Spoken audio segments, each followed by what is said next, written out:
Welcome to Polycom Conference Recorder Playback Service.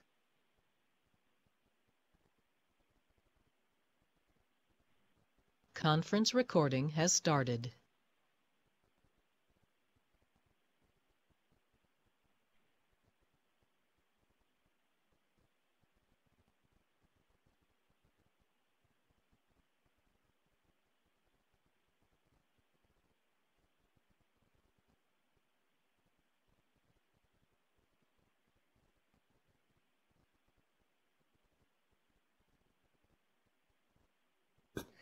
Donc, bonsoir tout le monde. J'espère que vous allez bien. Alors, nous sommes à la séance ordinaire du Conseil des écoles catholiques du Centre-Est. Aujourd'hui, on est le mardi 27 février 2018. Donc, bienvenue tout le monde. Je vais faire le tour d'appel. Donc, j'ai le conseiller mariage, j'ai la conseillère Assois, j'ai le conseiller Boudria, j'ai la conseillère Briand, j'ai la conseillère Burns, j'ai le conseiller élève Manas Sandoval, j'ai la conseillère élève Alcy, j'ai la conseillère Tremblay, le conseiller Poirier, j'ai le conseiller Lemelin et j'ai le conseiller Thibodeau. Est-ce que nous avons quelqu'un en ligne également? Au niveau des conseillers? OK, Pascal, merci. Ensuite, nous avons Mme Brisson, nous avons Mme Bergeron, nous avons M. Lebel et nous avons M. Dubois, Mme Paquette, Mme Châtelain et M. Bertrand. Nous avons à la technique également Jean-Philippe et Martin, donc bienvenue à votre première séance avec nous officiellement. Et nous avons Mme Letang et M. Sirois. Donc, bonsoir tout le monde. Je vais demander à la conseillère Assois pour la prière, s'il vous plaît. Au nom du Père et du Fils et du Saint-Esprit. Amen. Le soleil se couche. Merci Seigneur pour cette journée que tu nous offres. Bénis chacun de nous, tous les employés de notre conseil et surtout les enfants que tu nous as confiés. À ceux qui travaillent, donne le courage et la force. Pour les enfants, donne l'attention et l'intelligence. Que ton Esprit Saint nous éclaire afin que nous puissions tous discerner ta volonté et faire ce que tu attends de nous. Donne-nous un cœur simple et pur, comme celui d'un enfant, pour rechercher ce qui est vrai et ce qui est bon, afin de prendre les bonnes décisions, aujourd'hui et tous les jours de notre vie. Amen. Amen. Merci, conseillère Assois. Donc, maintenant, pour l'ordre du jour, nous avons un changement. Alors, si vous voulez ajouter au 9.3, la politique 3.7, embauchage, rémunération et avantages sociaux, donc une mise à jour sur l'affichage du cadre de rémunération des cadres supérieurs du CECCE. Donc, ce sera un ajout. Est-ce qu'il y a d'autres choses à changer, M. Sirois, ou ajouter autour de la table? Quelqu'un d'autre? Sinon, que soit adopté tel que modifié lors du jour de la séance ordinaire du CECCE du 27 février 2018. Proposé par le conseiller mariage, appuyé de la conseillère Briand. En faveur? Parfait, c'est adopté. Merci. Et maintenant, pour les honneurs et mérites, donc, chers membres du Conseil, distingués invités, membres du personnel. Le Conseil des écoles catholiques du Centre-Est tient à souligner de façon officielle les contributions exceptionnelles des membres du personnel, d'élèves, des parents ou d'organismes partenaires qui se démarquent par leur engagement et leur contribution à l'épanouissement de nos élèves. Les récipiendaires du certificat honneur et mérite réalisent des projets d'envergure qui reflètent les valeurs du CECCE et qui contribuent au rayonnement de notre mission et de notre vision. Ce soir, nous avons l'honneur de reconnaître une employée du centre éducatif qui contribue au rayonnement du Conseil de par ses engagements exceptionnels dans la communauté. La table politique souhaite reconnaître Hortense Mouamba, conseillère en engagement communautaire au CECCE, pour le prix du champion de la diversité du gouvernement de l'Ontario qu'elle a remporté. Ce prix était remis pour la première fois à Toronto le 16 janvier dernier. Il vise à rendre hommage à des individus, des groupes et des organisations qui favorisent la réussite des immigrantes et immigrants, l'inclusion et la croissance économique en Ontario. Madame Mouamba est l'une des 3 récipiendaires de ce prix pour le support qu'elle offre aux enfants des familles de nouveaux arrivants afin qu'ils se sentent bien dans leur nouvelle école. Pour Hortense, son travail est beaucoup plus qu'un simple gagne-pain. C'est sa passion. Le Conseil a de la chance de compter dans son équipe une femme si impliquée. Elle a été embauchée par le CECCE en 2001 en tant qu'agente de liaison multiculturelle. Dès lors, elle s'appliquait à assurer l'accueil, l'accompagnement et l'intégration des élèves et des parents nouvellement arrivés au Canada dans les écoles du CECCE. En 2009, elle a pris la charge du bureau d'accueil et depuis 2013, Hortense s'est jointe à l'équipe d'engagement communautaire où elle agit à titre de conseillère en relations communautaires et partenariats. Au cours des dernières années, Hortense a créé de solides partenariats avec des organismes tels que le Centre catholique pour immigrants d'Ottawa, les services sociaux de la Ville d'Ottawa, le Conseil économique et social d'Ottawa-Carleton et le Centre de services à la famille afin d'épauler les familles tout au long de leur processus d'intégration à la culture franco-ontarienne. De plus, elle s'implique dans sa communauté en siégeant sur 3 différents comités, soit le réseau de soutien à l'immigration francophone de l'Est de l'Ontario, le partenariat local pour l'immigration d'Ottawa et Réfugiés 613.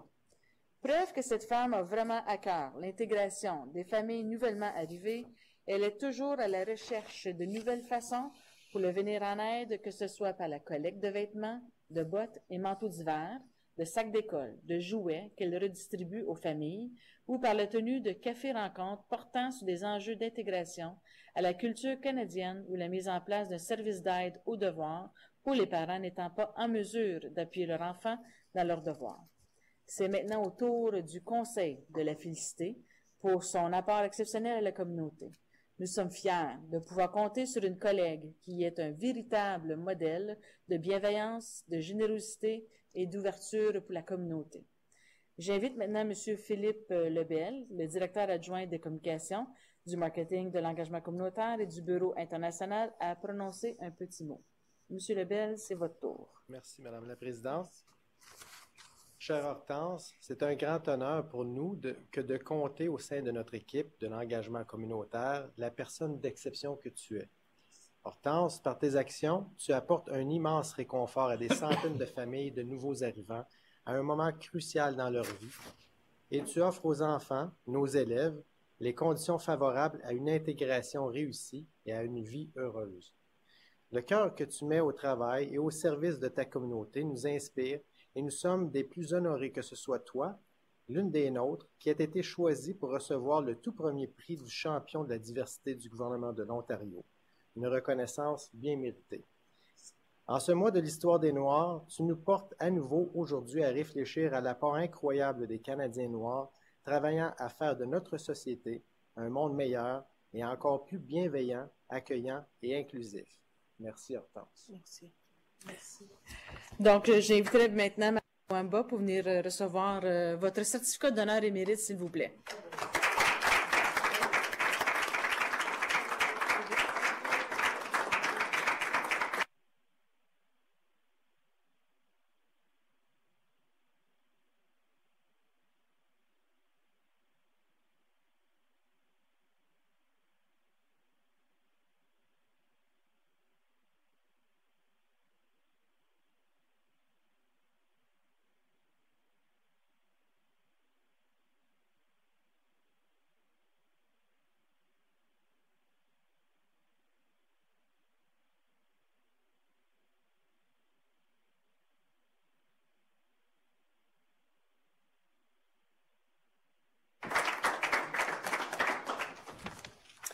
Alors, félicitations encore une fois pour tous tes accomplissements. Et maintenant, à l'occasion du mois de l'histoire, si tu veux rester, Hortense, on a peut-être d'autres petites choses que tu voudrais entendre. Pas pour longtemps. D'autres choses qui vont être intéressantes. Merci. Donc, maintenant, à l'occasion du mois de l'histoire des Noirs, une membre de notre équipe s'est illustrée par une entrevue qu'elle a offerte à Radio-Canada pour présenter les chefs de file noirs de la région. Donc, nous allons écouter ensemble un extrait de l'entrevue de notre chère conseillère scolaire, Valérie Assois. Donc, écoutez bien, s'il vous plaît.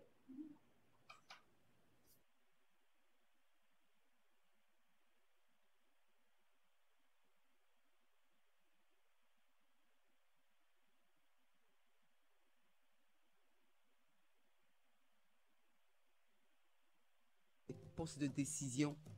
Donc, ils se contentent de leur situation parce qu'ils n'ont pas vu autre chose, n'ont pas eu des leaders à qui vouloir ressembler. Donc, je suis vraiment très fière. Je pense que beaucoup parmi nos communautés ne se visualisent pas dans des postes de décision.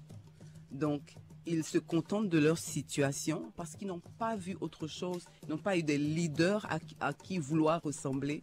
Donc, je suis vraiment très fière de pouvoir commencer. Et puis, je suis convaincue qu'avec ma petite expérience, plusieurs personnes voudront devenir leaders aussi comme moi.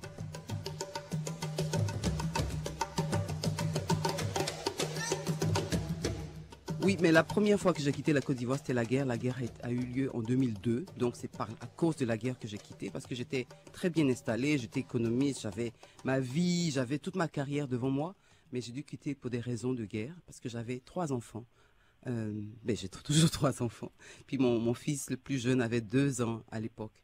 Donc, il me fallait une autre option. C'est pour cela que j'ai quitté. Mais en Côte d'Ivoire, j'avais un chauffeur. J'avais 2 dames à la maison qui travaillaient pour moi, qui m'aidaient pour les enfants. J'étais carriériste, donc au moins une fois par mois, je prenais l'avion pour aller dans un pays étranger, pour parler de mon expérience en tant qu'économiste des télécommunications. Donc, pour vous donner une idée, j'avais voyagé peut-être 200 fois en l'espace de 5 ans. En tout cas, j'étais une femme respectée dans la communauté pour mes compétences et puis aussi en tant que chrétienne pour ma foi, pour le fait que je m'en sortais étant mère seule parce que mon ex ne vivait pas là-bas. J'ai fait tout ça toute seule. J'ai accouché seule, j'étais enceinte toute seule. Mais pas toute seule, vous comprenez ce que je veux dire. Oui. Mais j'ai vécu tout cela toute seule. Mais ce qui est bien aussi dans nos pays d'origine, c'est tout le village. On dit que ça prend un village pour élever un enfant.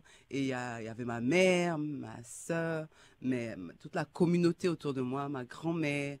Chacun vivait, ma grand-mère était chez elle, mais j'étais contente de l'avoir venue me visiter une fois en passant. Oui, c'était très difficile pour moi parce que je n'ai aucun parent venant d'une société assez communautariste, je dirais, et puis me retrouver individuelle ici, une société très individuelle où je suis juste avec mes enfants. C'est vrai que j'habitais quelque temps avec mon ex, mais j'étais moi-même, je me sentais seule. Je me sentais seule, mais ce qui était beau, c'est que ayant connu un peu la guerre, ça a développé quand même une certaine résilience. Je me suis dit non, ma vision de moi, ce n'est pas être une femme au foyer avec ses 3 enfants. Et puis non, je me vois contribuer dans ma communauté. Je me vois être un leader communautaire. J'envisionne chercher le meilleur en moi et puis chercher aussi le meilleur dans les gens pour qu'ensemble on bâtisse ce pays. Donc, je me suis dit, OK, il faut que je fasse quelque chose.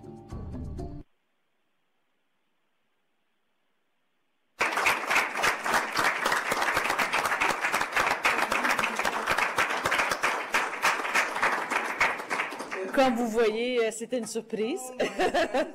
Mais nous, ça nous a donné l'occasion de connaître un peu plus ton cheminement. Et puis, en même temps, j'aimerais t'inviter, toi et l'élève conseillère Elsie aussi, de dire quelques mots à la table, s'il vous plaît. Moi, j'ai tout dit. Le mois de l'histoire des Noirs, c'est un mois que j'aime beaucoup parce que ça permet de célébrer l'excellence noire. J'aime bien ça. Merci. C'est ça, bien dit. Pour moi, le mois des Noirs, ça signifie pas tout simplement que les Noirs étaient des esclaves ou quoi. Que c'est mieux pour moi pour réaliser que le mois des Noirs, c'est aussi pour, comme tu as dit, pour célébrer l'unité qui se passe pour le mois des Noirs, que l'histoire, la culture, c'est super beau pour voir pour toutes les nationalités qui se réunissent pour célébrer nos efforts et comment nous avons pu évoluer avec le temps et que notre histoire n'est pas tout simplement aux États-Unis. Et donc, c'est super inspirant pour voir des dames comme Mme Valérie Assois, des femmes noires qui démontrent que nous sommes plus que notre corps ou nos cheveux et qu'il y a une plus, que les jeunes filles noires peuvent voir comme des leaders accessibles. Et donc, pour le mois des Noirs, c'est important pour moi. C'est pour cela que je suis ici. C'est pour cela que j'essaie toujours fort parce que avec la société ou les médias qui démontrent que la femme noire, ils donnent toujours une fausse image. Pour le mois des Noirs, c'est bien pour voir tous les activistes qui se mettent ensemble, qu'on est plus que cela. Et donc, c'est important pour moi que je m'engage pour que les jeunes filles qui disent non, je suis pas seulement, comme tu dis, une femme qui peut élever les enfants, je peux être quelqu'un qui prend des décisions, je peux être tough. Alors, de toujours essayer de faire le mieux pour moi, pour pour les autres et continuer à prospérer. Donc, le mois des Noirs, c'est ça que je vois. Parfait. Et merci.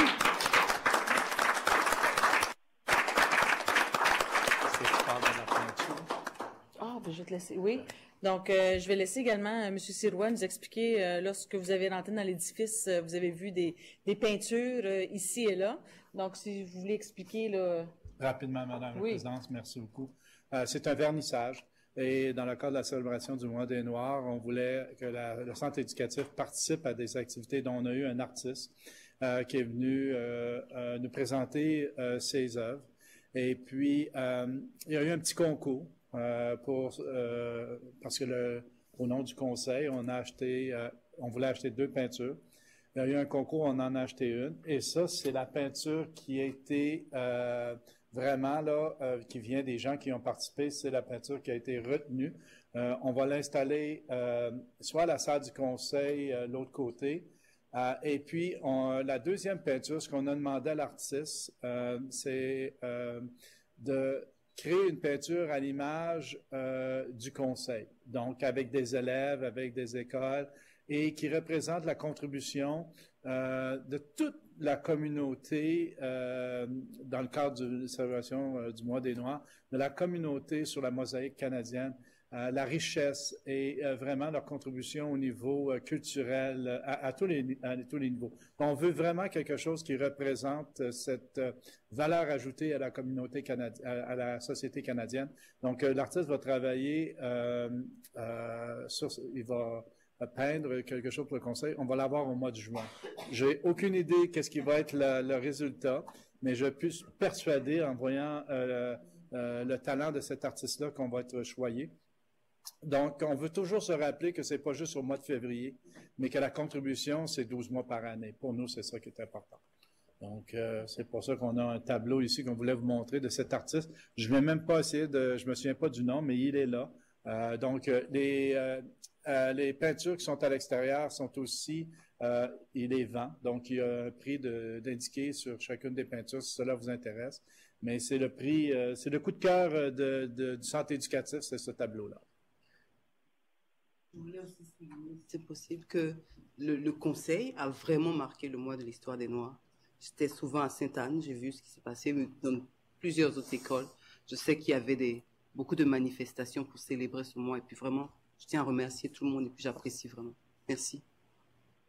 Merci. Merci beaucoup, Valérie. Merci beaucoup, Lindsay. Et merci beaucoup, Hortense. Je te l'ai dit, ça vaudrait la peine de rester un petit peu, hein? Parfait. Merci encore de ta présence. Donc, bonne soirée. Alors, nous allons poursuivre. Nous sommes rendus à numéro 7. Donc, juste avant, est-ce qu'il y a des déclarations de conflit d'intérêts que quelqu'un voudrait soulever? N'en voyant pas. Parfait. Donc, nous allons continuer. Adoption des procès-verbaux. Donc, la séance ordinaire du 23 janvier. Est-ce qu'il y a des choses à souligner? Sinon, que soit adopté tel que présenté le procès-verbal de la séance ordinaire du CECCE du 23 janvier 2018, proposé par le conseiller Thibodeau, appui de la conseillère Assois. En faveur? Parfait, c'est adopté. Est-ce qu'il y a des questions pour la séance du 23 janvier? Il n'y en a pas? Parfait. Donc maintenant, la section 9, études des politiques. Le 9.1, politique 3.1, qui est la planification financière et budgétisation, donc les objectifs prioritaires pour 2018-2019. Monsieur Sirois. Merci, Madame la Présidente. Avant de passer la parole à Madame Brisson, je lui ai demandé de faire un survol, vraiment de s'attarder à quelques acétates pour illustrer un petit peu la présentation, puis permettre plus un échange ou des discussions ou répondre à vos questions si vous le désirez. Mais si votre choix était d'avoir une présentation plus longue, on est disposé à le faire aussi. Vous faites... Oui, OK. Les gens reçus de vous. Oui, parfait. Nous sommes rendus au temps de l'année, comme vous avez vu dans le cycle de planification, de vous proposer ce soir les objectifs prioritaires pour la prochaine année 2018-2019. Donc, la présentation aussi fait état des diverses stratégies qui sont actuellement en cours et aussi qui se poursuivent au niveau du plan stratégique. Donc, vous avez les stratégies, les 4 grands objectifs au niveau de la performance de l'organisation. Et vous avez vu aussi toutes les stratégies qui sont en place pour réaliser le plan stratégique. On a fait état aussi dans la présentation, dans le volet du plan stratégique, qu'on vous a présenté l'an dernier, en juin 2017, tous les avancements des diverses stratégies du plan stratégique. Et dans la présentation ce soir, vous avez vu aussi les nouveautés qui sont venues s'ajouter depuis l'année du mois de juin 2017. Donc, si on se rend à la diapositive 46 dans votre fascicule, vous avez... on vous recommande ce soir de poursuivre les priorités budgétaires proposées de l'année en cours. Donc, on vous propose de les poursuivre pour l'an prochain. Donc, on veut vraiment miser sur les 4 priorités stratégiques que vous avez, soit de transformer l'expérience d'apprentissage, recruter et retenir un plus grand nombre d'élèves, optimiser les processus, assurer la saine gestion, incluant la gestion des risques. Donc, ça, c'est les 4 volets du plan stratégique. On vous propose également de poursuivre les efforts pour améliorer les résultats de performance, donc en particulier les indicateurs pour lesquels les résultats n'ont pas été atteints. Donc, vous vous souvenez, lors de la présentation au mois d'octobre sur les fins en éducation et les 2 limites, on vous avait remis les rapports de monitoring dans lesquels on avait identifié des endroits qui méritaient une attention particulière. Donc, c'était les endroits, les voyants rouges. Donc, on poursuit les améliorations à cet effet-là pour justement améliorer les indicateurs qu'on n'a pas atteints, qu'on vous avait démontré lors de la présentation. Donc, essentiellement, c'est de poursuivre le travail qui est amorcé. Et puis, comme la présentation l'indique aussi, il y a 8 indicateurs sur lesquels on continue de travailler. Donc, dans le plan stratégique, il y a 12 objectifs. Il y en a 4 qu'on a priorisés et il y en a 8 autres pour lesquels on va continuer à travailler et à y mettre les efforts. Si on passe à la prochaine diapositive, à la page 47, excusez. Donc, la question pour vous ce soir, en fonction de la présentation qui vous est proposée et les objectifs prioritaires de l'an prochain. Donc, êtes-vous confiant que les objectifs prioritaires proposés vont assurer l'atteinte des résultats de performance, ainsi que le développement stratégique de l'organisation, et ce, afin d'actualiser les fins en éducation, tout en assurant la conformité aux limites à la direction. Donc, ça fait un peu le tour de la question. Donc, essentiellement, on vous propose de poursuivre le travail qui est entamé dans l'année en cours vers l'année 2018-2019. Et on planifie dans le cycle de planification, le budget sera en fonction d'élaborer des moyens pour rencontrer ces objectifs-là et de vous présenter un budget le 5 juin prochain.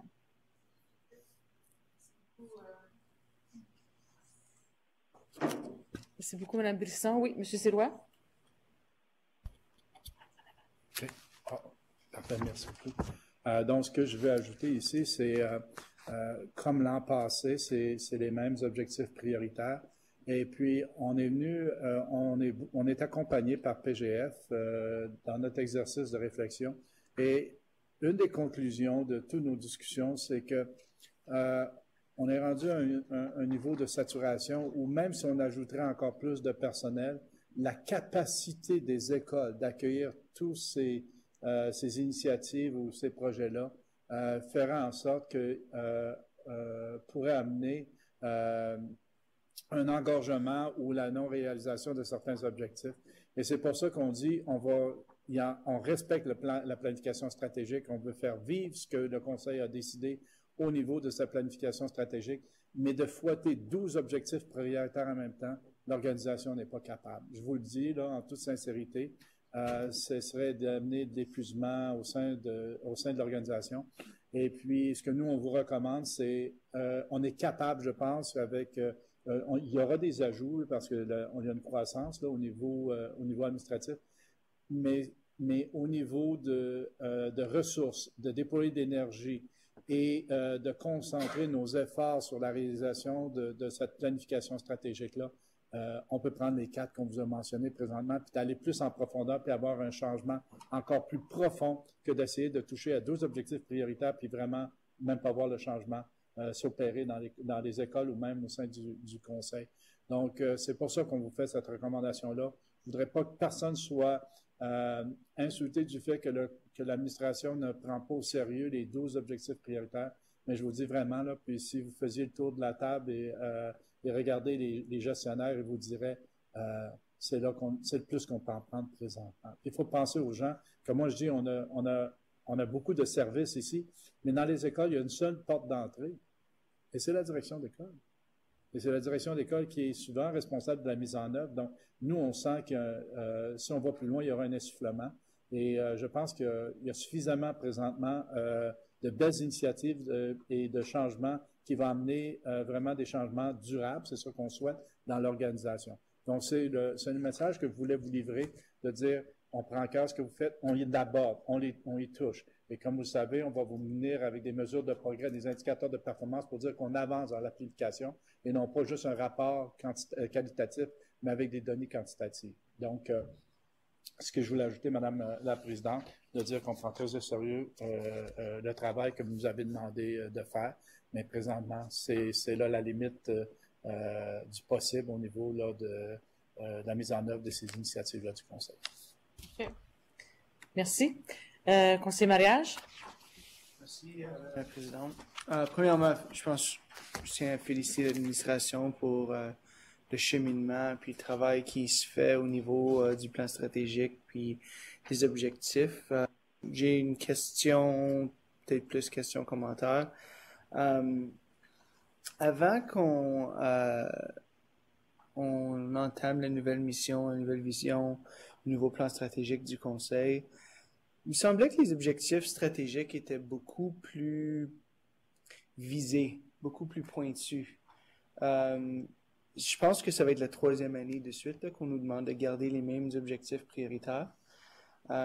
J'ai peur qu'il y ait une stagnation des objectifs à un moment donné. Les libellés, comme on les voit devant nous, sont suffisamment larges qu'on pourrait garder ça comme objectif prioritaire pendant des années, sans viser rien de spécifique.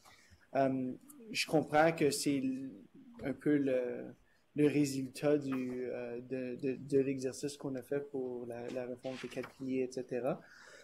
Mais je me demande, peut-être c'est juste une réflexion personnelle, là, mais si ça vaut la peine de réévaluer, de voir s'il y a une opportunité de vraiment viser certaines priorités plus précises.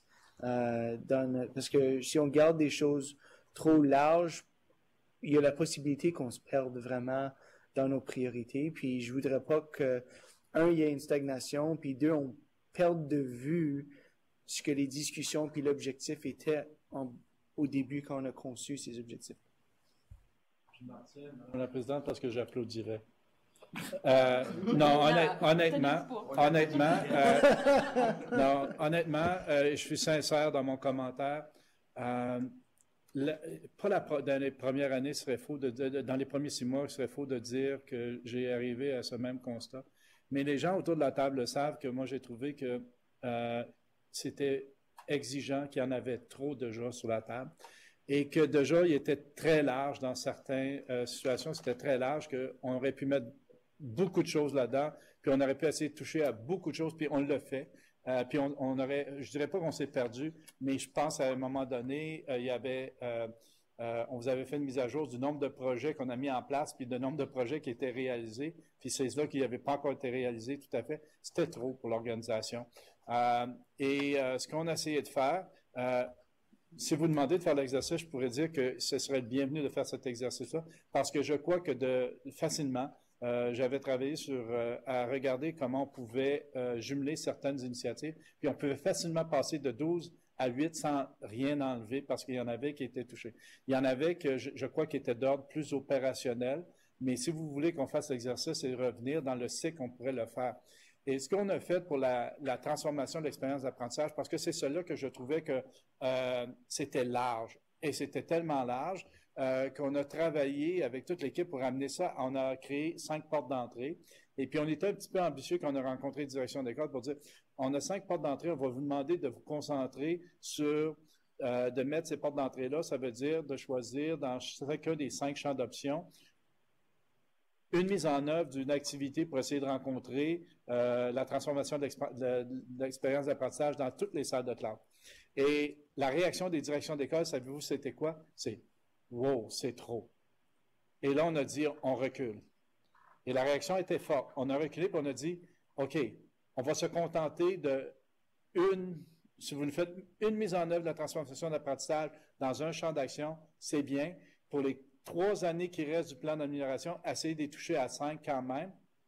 Donc, la première année, tu en fais 1, peut-être la deuxième année, tu en fais 2, et on a reculé. Il y a des écoles qui en ont fait 2, et on a accepté le statut tel qu'il était. On a dit, si tu n'as pas le temps de le faire dans toutes les salles de classe, mais montrez-nous un progrès, puis nous, on va mettre du monitorage, et puis on va être capable d'aller voir pour vous démontrer. Ce que nous, on veut vous démontrer, c'est ce que vous nous avez demandé, c'est la transformation dans chacune des salles de classe.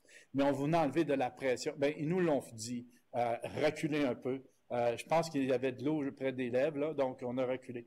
Mais je pense qu'on va être capable de vous démontrer qu'on fait du progrès et qu'on avance, mais qu'on avance à un rythme où le système est capable de l'absorber aussi. Donc, si la table désire de faire cet exercice-là, parce qu'on avait parlé avec Benoît Hubert, puis Benoît a dit, peut-être pas le bon temps de le faire. Puis qui je suis, moi, qui arrive ici puis dire, c'est pas 12 que vous devriez avoir, c'est 7. Je viens d'arriver. Moi, je viens pas d'arriver, là, mais dans le temps, c'est d'aller dire au conseil, c'était ça. Mais si la porte est ouverte, moi, je mets un pied dedans et je peux vous dire que ça va être bien accueilli des directions d'école, mais de la table de gestion aussi. Oui. Madame la Présidente. Pour moi, ce que je fais référence plutôt, c'est quand on voit des termes comme optimiser les processus, pour moi, comme objectif prioritaire, ça me dit rien. Si je lis juste, c'est ça mon objectif.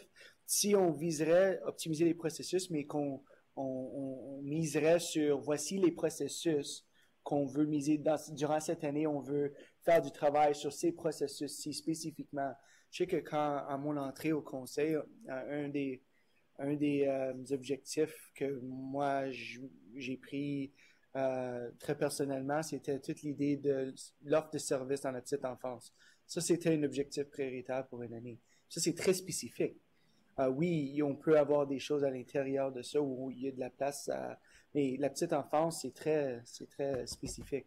Tandis que ces objectifs-là, je trouve que sont utiles, puis je pense qu'ils sont importants, mais je pense que, en tout cas, pour moi, ils sont trop larges pour pouvoir voir dans ma tête qu'est-ce qu'on vise à accomplir durant l'année en cours. Merci pour le commentaire. Oui. Conseiller Lemelin. On peut aussi aller à la question. Le diaporama touche la question. Parce que j'ai lu la question, je l'aime pas. Je l'aime pas du tout. Je trouve que c'est marqué « Êtes-vous confiant que les objectifs prioritaires proposés assureront ». Hey, assurer, là, c'est fort en bébite. Mais ça ne serait pas mieux dire « viseront » comme de mettre le mot « viser vers » quelque chose et non assurer que. Parce que assurer, là, ça veut dire donne-moi la marchandise. À la fin, là, tu dois me produire quelque chose, paf. Puis toi, tu parlais tantôt, Régent, M. Zérois, que fallait que tu recules un peu.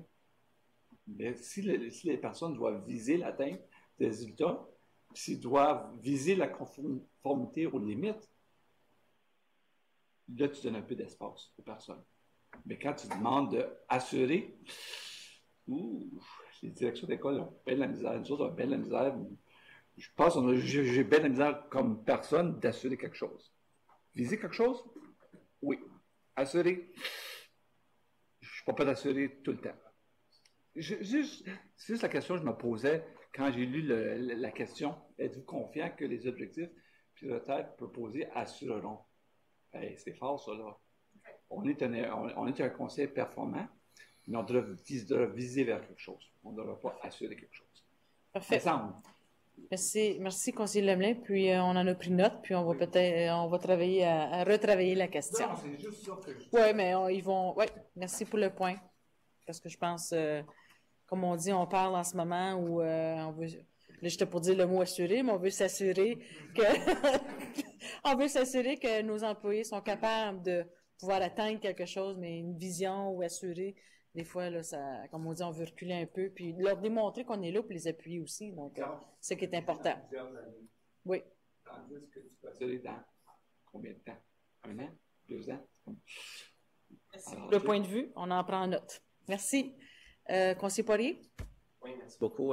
Merci de la présentation. C'est toujours excitant, cette partie-là, je pense, de l'année, dans le cycle de la roue, de voir un peu nos objectifs, puis dans la direction qu'on veut prendre. Je pense que c'est bien d'avoir tendu l'oreille, puis écouter aussi l'équipe qui est sur le terrain, qui doit mettre en œuvre toutes les orientations stratégiques qu'on a mis de l'avant. Il y en a quand même beaucoup. Moi, je pense que j'ai pas peur qu'on stagne parce qu'il y a quand même une évolution constante. Il y a plusieurs choses sur le terrain qui sont pas encore réalisées là, dans le plan qu'on s'était donné. Et il y a encore beaucoup à faire. Donc, je pense que c'est sage de peut-être prendre un temps pour dire est-ce qu'on a est-ce qu'on est trop ambitieux, est-ce qu'on a trop dans notre assiette sur quoi on devrait travailler, puis de réajuster. Moi, j'ai pas d'objection par rapport à ça. Je pense pas que c'est un échec, c'est un ajustement par rapport à ce qu'on entend aussi sur le terrain, de la réalité du terrain. Donc, moi, je pense qu'on est sur la bonne voie. Avec ce que j'entends ce soir, je suis confortable avec ce qui est proposé. Merci. Parfait. Conseiller Boudria? Merci, Mme la Présidente. Brièvement, je vais faire écho aux commentaires du conseiller Poirier, du conseiller Lemlin, du conseiller Mariage. Je suis parfaitement d'accord avec ce qui est proposé pour cette année, mais je pense que comme équipe, on peut travailler ensemble pour emboîter le pas sur l'année prochaine. On a une retraite qui s'en vient où on peut en parler à nos rencontres, commencer tout de suite l'exercice de donner un focus sur les 3, 4, 5 éléments maximum qu'on veut se donner pour se dépasser. En même temps, la question d'ambition, je pense qu'elle est toujours importante d'un exercice comme ça. Sommes-nous assez ambitieux? On peut commencer à se poser ces questions-là tout de suite après qu'on a voté la résolution de cette année, parce que c'est justement l'importance de cet exercice-là. C'est ça qui va nous tenir à la fine pointe comme une organisation, avec notre clientèle, avec nos parents, à la fine pointe de la technologie, tout ça. Donc bravo à l'équipe. Puis aussi, je pense que je fais un appel à cette table ici. On devrait, nous, comme table politique, d'en faire partie, d'être un peu plus près de cet exercice-là, puis commençant dès ce soir. D'autres commentaires? Alors, qu'est-ce que j'entends? Je veux dire, c'est quand même, on est d'accord avec les objectifs.